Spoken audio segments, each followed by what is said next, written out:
गेले 2 महिने मला काही लोक माहिती देत होती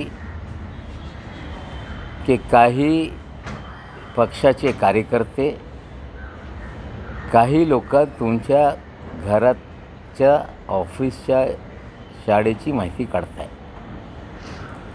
त्याचबरोबर घरातली मुलं, जे माझे नातू आहे, त्यांची शाळा कुठे आहे ते शोध घेत आहे आणि हे सगळं सुरू होतं। निश्चित रूपाने मागच्या आठवड्यामध्ये मी दुबईत असताना 2 लोक कॅमेरा घेऊन सगळे फोटो काढत होते। फोटो काढत असताना त्या भागातले जनतेने त्यांना अडवलं। मग ते पडू लागले आणि त्यांना टिळक टर्मिनसकडे थांबवण्यात आल्यानंतर ते काही बोलायला तयार नाही। ते सांगताय भीतीमुळे आम्ही पळालो। मग ज्या पद्धतीने काल मी हे 2 फोटो ट्विटरवर आणि फेसबुकवर टाकल्यानंतर त्याच्यातल्या एक व्यक्तीची माहिती समोर येऊ लागलेली आहे। तो कुठेतरी हे 2 महिने जे काही चालत होता त्याच्यात माझ्या विरोधात ट्विट करत होता। त्याची नावं पण समोर आलेली आहे, गाडीचे मालक आहे तो ते पण समोर आलेला आहे। आणि हे 2 महिने जे सगळं या राज्यात सुरू आहे, जे काही मी लोक चुकीचं करताय त्या बाबतीत मी बोलतोय, त्यांचा संबंध आहे हे त्याच्या ट्विटर हँडलवर दिसते। त्याची पार्श्वभूमी त्या प्रकारची आहे। निश्चित रूपाने मी या प्रकरणाची पोलिसांना तक्रार देणार आहे, मुंबई CPला पत्र लिहिणार आहे आणि यांच्या बाबतीत माहिती घेतली पाहिजे।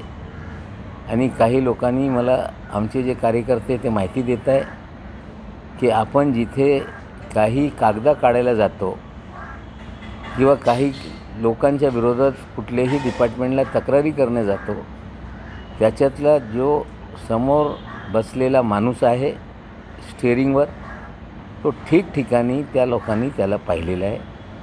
म्हणजे काय त्यांना करायचं मला माहीत नाही। जर माझ्या बाबतीत कोणाला माहिती अपेक्षित असेल तर मी माझी सगळी माहिती, माझे घरातली, माझे वडिलांची तक्रार करून त्याच्याविषयी वेगळ्या पद्धतीने सगळं त्यांच्या विरोधात कारवाई सुरू झाली। माझे हातात पुरावे लागलेले आहेत।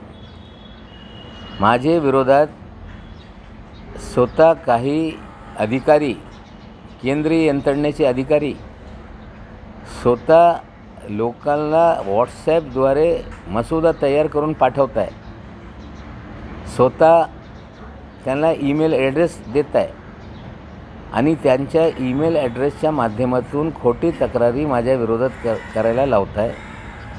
त्याचे पुरावे माझ्या हाती लागलेले आहे आणि भविष्यात हे सगळे पुरावे घेऊन मी पोलीस कमिशनर साहेब यांना तक्रार करणार आहे। याची सखोल चौकशी झाली पाहिजे। म्हणजे राज्यात एका मंत्र्यांना अडकवण्याचा डाव जर केंद्रीय यंत्रणा करत असेल तर आम्ही सहन करणार नाही। आणि माझ्याकडे जे पुरावे आहे ते खरे पुरावे आहे।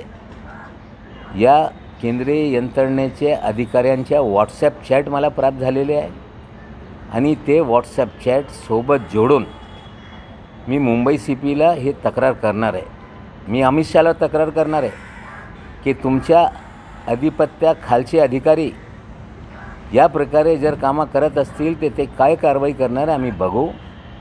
पण असे डाव खेळून जर मला भीती निर्माण करण्याचं काम केंद्रीय यंत्रणा करत असतील तर त्यांना कळलं पाहिजे या डावला मी घाबरत नाही। आता पुरावे हाती लागलेले। आता ज्या लोकांनी हे कट कारस्थान केलेलं आहे त्याच्यावर निश्चित रूपाने मुंबई पोलीसला पण लिहिणार आहे, अमित शहाजीला पण लिहिणार आहे। आता ती लोक काय कारवाई करत आहे ते मी पाहणार आहे।